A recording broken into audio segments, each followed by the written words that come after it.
Hi friends, welcome to our channel. మొత్తానికి అక్షయ్ వాళ్ళందరూ కూడా ఎటు వెళ్ళాలో తెలియక, ఎవరింట్లో ఉండాలో తెలియక గుడికైతే చేరుకుంటారు కదా. ఇక గుడిలో ప్రసాదం తిని మరీ కడుపు నింపుకోవటం చూస్తున్న అక్షయ్, లేదు, ఈ వయసులో అమ్మని నానమ్మను ఇలా ఇబ్బంది పెట్టడం కరెక్ట్ కాదు, ఫ్రెండ్లు సహాయం అడగటం ఇదంతా వేస్ట్ ఆఫ్ టైం.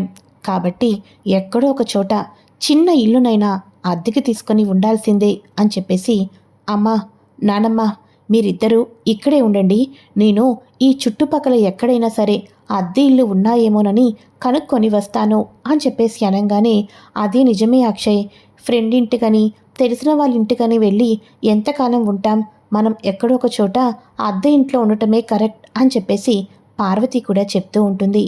ఇక అక్షయ్ ఆ ఏరియా మొత్తంలో, ఏవండి, ఇక్కడేమైనా అద్దె ఇల్లులు ఉన్నాయా అని ఎంక్వైరీ చేస్తూ ఉంటాడు కదా. అయితే అవని కూడా గుడికైతే వస్తుంది.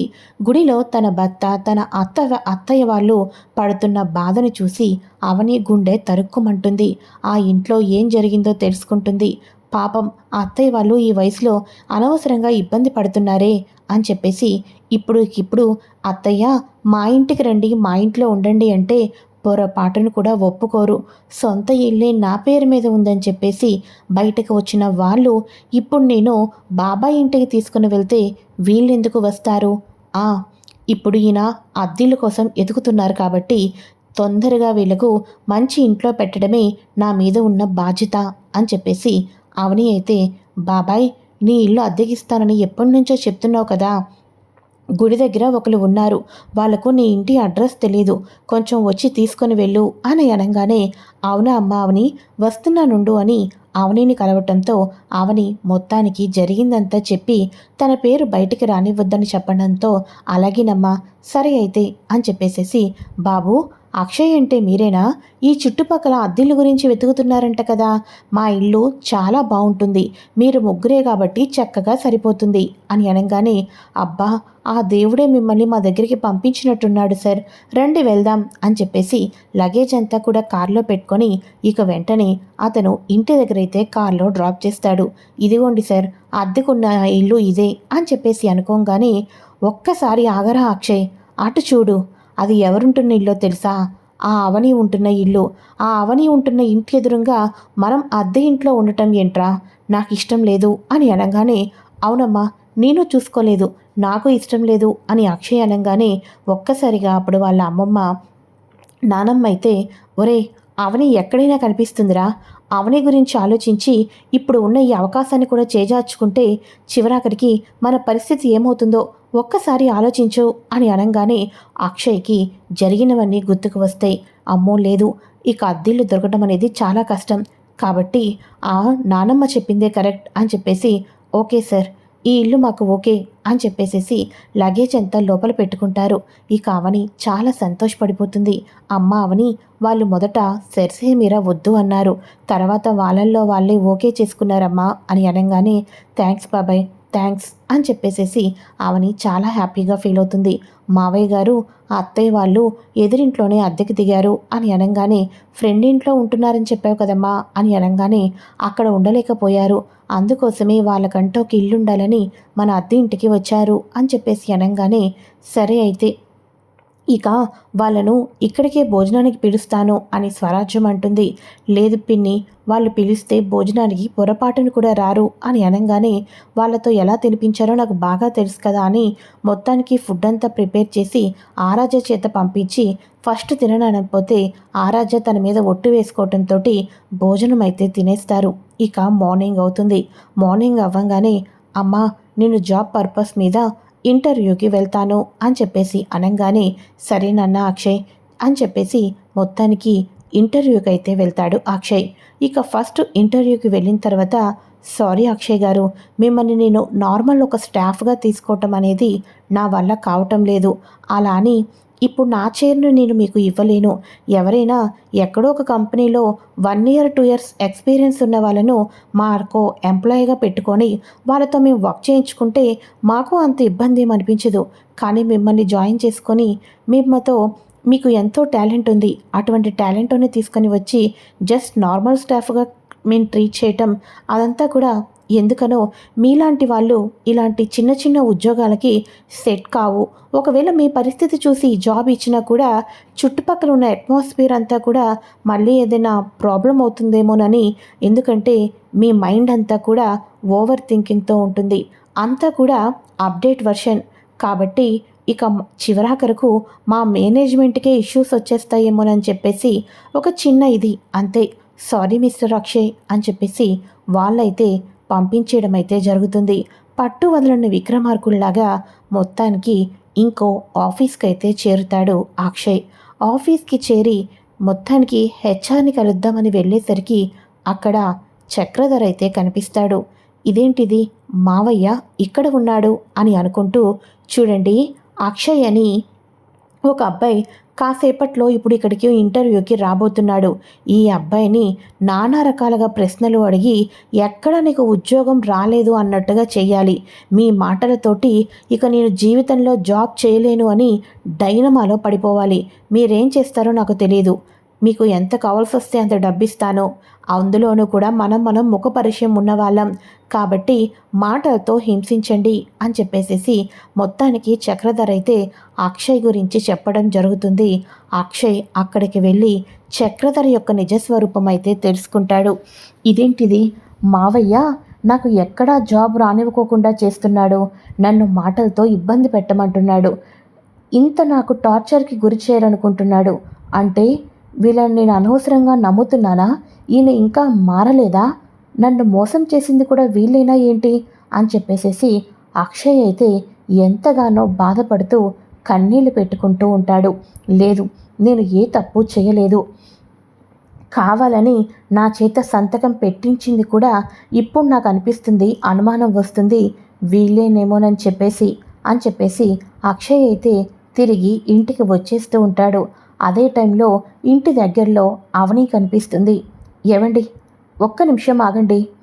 ఏవండి, మీరు ఆ కంపెనీలకి ఈ కంపెనీలకి ఇంటర్వ్యూకు ఏమీ వెళ్ళాల్సిన అవసరం లేదండి, మన ఇంటి దగ్గర ఉండే మీరు జాబ్ చేసుకోవచ్చు అని అనగానే, ఏం మాట్లాడుతున్నావు అవని నువ్వు అని అనగానే, అవునండి, ఎందుకంటే మీరు ఒకప్పుడు ఎలా ఉండేవాళ్ళు, ఇప్పుడు చిన్న చిన్న ఉద్యోగానికి వెళ్ళటం అనేది కరెక్ట్ కాదు, తప్పో ఒప్పో చెప్తున్నాను, నా మాట వినండి. మీకు బోలెడన్ని బిజినెస్ ట్రిక్స్ తెలుసు, బిజినెస్లో ఫుల్గా మీకు ఎక్స్పీరియన్స్ కూడా ఉంది. ఈ ఎక్స్పీరియన్స్ ద్వారా మీరు ఎంతోమంది కొత్తగా బిజినెస్ స్టార్ట్ చేయాలనుకుంటున్నారా? అయితే మమ్మల్ని కలవండి అన్నట్టుగా మీరు ఒక చిన్న ఇంటర్వ్యూ లాంటిది, ఒక చిన్న థీమ్ని కనుక ఇక మీరు రెడీ చేస్తే దాని ద్వారా మనం ముందుకు వెళ్ళొచ్చు, మీరు డబ్బు సంపాదించవచ్చు. ఆ తర్వాత అత్తయ్య వాళ్ళ ఇంట్లో నా నగలు ఉన్నాయి, ఆ నగలన్నీ అమ్మేసిన తర్వాత మీరు సంపాదించిన డబ్బు నా డబ్బుతో కలిపి మళ్ళీ మీరు కొత్తగా బిజినెస్ స్టార్ట్ చేసుకోవచ్చండి. అంతేకాదు, మనల్ని ఎవరైనా కావాలని మోసం చేస్తే వాళ్ళని కూడా మనం పట్టుకోవచ్చు. వాళ్ళని కోర్టుకు వేసినా కూడా వాళ్ళు కావాలని లేటు చేసి మన కంపెనీ షేర్లలో లాభాలన్నీ అవతల వాళ్ళు తీసుకునేటట్టుగా అది కోర్టు కేసులోనే ఎక్కువ రన్ అయ్యేటట్టు చేస్తాడని శ్రీకర్ చెప్పాడండి. కానీ మనల్ని ఎవరు మోసం చేశారో కూడా, మమ్మల్ని ఎవరు ఇబ్బంది పెట్టారో కూడా మనం తెలుసుకోవాలండి. ఈ లోపల మనం ఖాళీగా ఉండకూడదు. అందుకోసమే కావాల్సి వస్తే నేను కూడా మీకు సపోర్ట్ చేస్తానండి, ఇద్దరం కలిసి ఇది స్టార్ట్ చేద్దామండి అని చెప్పేసి అవని అయితే చెప్తుంది. ఇక అవును అక్షయ్, దానికి నేను కూడా నీకు సపోర్టుగా ఉంటాను అని రాజేంద్ర ప్రసాద్ అనగానే, డాడీ అని చెప్పేసి వాళ్ళ నాన్ననైతే హక్ చేసుకుంటాడు. చూడరా, నువ్వు ఎవరి మీద కోపాన్ని ఎవరి మీద చూపిస్తున్నావో, నీకెవరేంటి అన్నది ఎప్పుడు తెలుస్తుందో నాకైతే తెలీదు.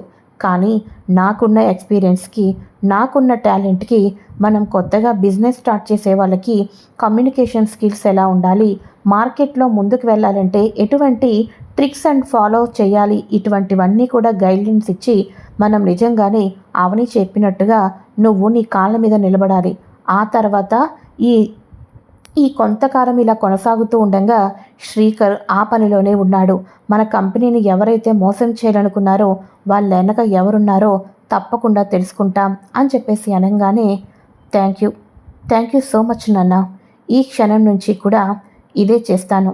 కానీ నాకు ఈ అవని సపోర్ట్ ఏమీ అక్కర్లేదు, నా అంతట నేనే చేసుకుంటాను అని అనగానే, థ్యాంక్స్ అండి, నా సపోర్ట్ లేకపోయినా నేను ఇచ్చిన ఐడియాకి మీరు ఒప్పుకున్నందుకు చాలా థ్యాంక్స్.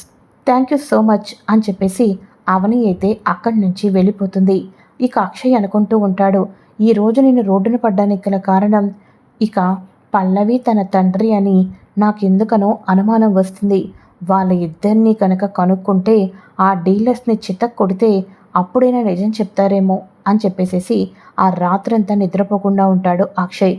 ఇక మార్నింగ్కే మొత్తానికి బిజినెస్ ఐడియాస్ ఇవ్వడను అని చెప్పేసేసి ఒక థీమ్ అయితే సెట్ చేసుకుంటారు కదా. దాని ద్వారానే ఇక మొత్తానికి అక్షయ్ అయితే తన నాలెడ్జ్ని స్ప్రెడ్ చేస్తూనే మనీ అయితే సంపాదిస్తూ ఉంటాడు. అయితే ఇక ఇదిలా ఉండగా అక్షయ్ ఎక్కడ ఉన్నా రాజులానే బ్రతికేస్తున్నాడు ఏంటి అని చెప్పేసేసి చక్రధర్ అయితే షాక్ అయిపోతూ ఉంటాడు. ఇదిలా ఉండగా డీలర్స్ అయితే తాగుతూ ఉంటారు ఒక పార్టీలో. ఇక అక్షయ్ అయితే మొత్తానికి కొంతమందికి అయితే జాబ్ గురించి చెప్పడం జరుగుతుంది కదా. వాళ్ళల్లో బిజినెస్ వాళ్ళలో ఒక పార్టీ ఉంది సార్, మీరు కూడా రావాలి సార్ అని చెప్పేసేసి తన దగ్గర వర్క్ చేస్తున్న వాళ్ళు అక్షయ్ దగ్గర ఐడియాస్ తీసుకున్న వాళ్ళల్లో కొంతమంది బిజినెస్ పార్ట్నర్స్ల ద్వారా ఇక పార్టీకి పిలవటం జరుగుతుంది. ఇక ఆ రకంగా ఈ రకంగా అక్షయ్ ఆ పార్టీకి వెళ్తాడు. అక్షయ్ ఆ పార్టీకి వెళ్ళిన తర్వాత ఎవరైతే తొందరగా గబా గబా కావాలని తొందరలో పొరపాటు చేసేటట్టు చేశారో వాళ్ళిద్దరూ అక్కడే కనిపిస్తారు. వాళ్ళు ఫుల్లుగా తాగేసి ఉండటంతో వాళ్ళ దగ్గరికి వెళ్ళి నిజం చెప్పండి అని చెప్పేసేసి వాళ్ళని అడుగుతూ ఉండటంతో ఇక మాకేం మాకేం నీ మీద స్పెషల్గా కోపము పగ లేదు అక్షయ్, మీ మేనమామ చక్రధర ఇదంతా చేయమంటే చేశాం తప్ప మాకేం పని చేయటానికి అని తాగిన మత్తులో అయితే వాళ్ళు నిజం చెప్పేయడంతో అక్షయ్ అయితే ఒక్కసారిగా షాక్ అయిపోతాడు. ఇదంతా కూడా చక్రధరే చేశాడా, ఊరుకోను ఊరుకోను అని చెప్పేసేసి ఇక కోపంతో రగిలిపోతూ అక్కడ ఉన్న డ్రింక్ బాటిల్ని తాను కూడా తీసుకొని ఫుల్గా తాగేసి ఇంటికి వెళ్ళిపోతూ ఉండగా ఒక్కసారిగా అవని అయితే అమ్మో ఈయనేంటి అలా తాగుతూ కనిపిస్తున్నారు అని చెప్పేసేసి వితిన్ సెకండ్స్లో అక్షయ్ దగ్గరికి అయితే వెళ్తుంది. ఏవండి ముందు మీరు ఇలా రండి అని చెప్పేసేసి వాళ్ళ గార్డెన్లోనే అందరూ నిద్రపోతూ ఉండగా వరండాలో కూర్చోపెట్టి పక్కనే ఉన్న నీళ్లను ముఖం మీద వంపి, ఎందుకండి ఇలా మిమ్మల్ని అత్తయ్య గారు కానీ మావయ్య గారు కానీ చూస్తే వాళ్ళు ఎంత బాధపడతారు చెప్పండి అని అనగానే, మోసపోయాను అవని, మోసపోయాను. మన కంపెనీని మొత్తానికి కూడా ఇన్ని రకాలుగా ప్లాన్ చేసి నాశనం చేసింది ఆ చక్రధర్ పల్లవినే అని చెప్పంగానే అవని షాక్ అయిపోతుంది. ఇప్పుడే వాళ్ళ సంగతి తెలుస్తాను అని అనగానే, ఏవండి ఆయన మనల్ని ఎలా అయితే మోసం చేశారో మనం కూడా ఎత్తులకు పై ఎత్తులు వేసి అలానే మోసం చేయాలండి. ఇప్పుడు పల్లవి గురించి కూడా ఇంతే. ఇక మన ఇంట్లోకి వచ్చింది పల్లవి మన కుటుంబంతో కలిసి ఉండటానికి కాదండి. నిజం చెప్పాలంటే ఈరోజు పల్లవి గెలిచిన ఆనందంలో తన తండ్రితో ఆనందంగా సెలబ్రేషన్ చేసుకుంటుంది. ఎందుకో తెలుసా? ఇంటిని 3 ముక్కలు చేసేసామని. మీరు కట్టుకున్న భార్య మాటని తప్ప ఇక పల్లవి మాటలకి విలువ గౌరవం ఇచ్చారు. ఇంతకాలం మిమ్మల్ని నేను ఎలా నిజం చెప్పాలో నాకు అర్థం కాలేదు. ఇప్పుడు మీ అంతలో మీరు నిజం తెలుసుకున్నారు కాబట్టి పల్లవి తండ్రి ఎలాంటివాడో పల్లవి అంతకంటే ఎక్కువేనండి అని చెప్పేసి అక్షయ్కైతే నిజం చెప్పేస్తుంది మన అవని అయితే. ఇక వాళ్ళకు మనం టిట్ ఫర్ టాట్ చేయాల్సిందే. వాళ్ళతో మామూలుగా మనం మంచిగా మనకు ఎలా అయితే మోసం చేశారో వాళ్ళకు మనం అంతకన్నా మోసం చేయాలి. అంతేకాదండి, కమల్ ఉట్టి అమాయకుడు. పల్లవిదంతా చేసిందంటే పల్లవిని చంపి జైలుకైనా వెళ్తాడు. ఆ తర్వాత మళ్ళీ దానికి కూడా మనమే బాధపడాల్సి ఉంటుంది. కాబట్టి పల్లవి దగ్గర మనం విడిపోయిన జంటగానే ఉండి చక్రధర్ బాబాయ్ దగ్గర కూడా ఒకరికంటే ఒకరు పడినట్టుగా నటించి మన ఇద్దరం కలిసి మంచి మంచి బిజినెస్ ఐడియాస్ తోటి ముందుకు వెళ్ళి వాళ్ళందరికీ కూడా నోరు మూపించి మనందరం కలిసిమెలిసి ఆ ఇంట్లో ఉండే రోజు తప్పకుండా రావాలండి.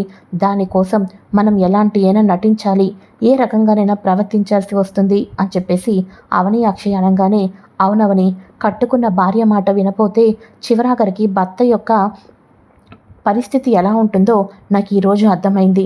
నిజంగా అవని, నువ్వు లేకపోతే నేనేమైపోయేవాడినో. ఈ రోజు నుంచి నువ్వు చెప్పినట్టుగానే చేద్దాం అని చెప్పేసి భార్యాభర్తలిద్దరూ కూడా డీల్ అయితే కుదుర్చుకుంటారు. మరి వీళ్ళిద్దరూ కూడా కలిసి చక్రధర్కి పల్లవికి ఏ రకంగా జలకలు ఇవ్వబోతున్నారు, అవని అక్షయ్ జనాల ముందు నటిస్తూ ఒకే భార్యాభర్తలుగానే మంచిగానే ఉంటూ జనాల దగ్గర విడిపోయినట్టుగా నటిస్తూనే ఏ రకంగా తన ఫ్యూచర్లో ముందుకు వెళ్ళబోతున్నారో కూడా తెలుసుకోవాలి అనుకుంటే ఫ్రెండ్స్ ఛానల్ని సబ్స్క్రైబ్ చేసుకొని పక్కనే ఉన్న బెల్ ఐకాన్ని క్లిక్ చేసి ఆల్ ఆప్షన్ని సెలెక్ట్ చేసేయండి. Thanks for watching friends. Bye.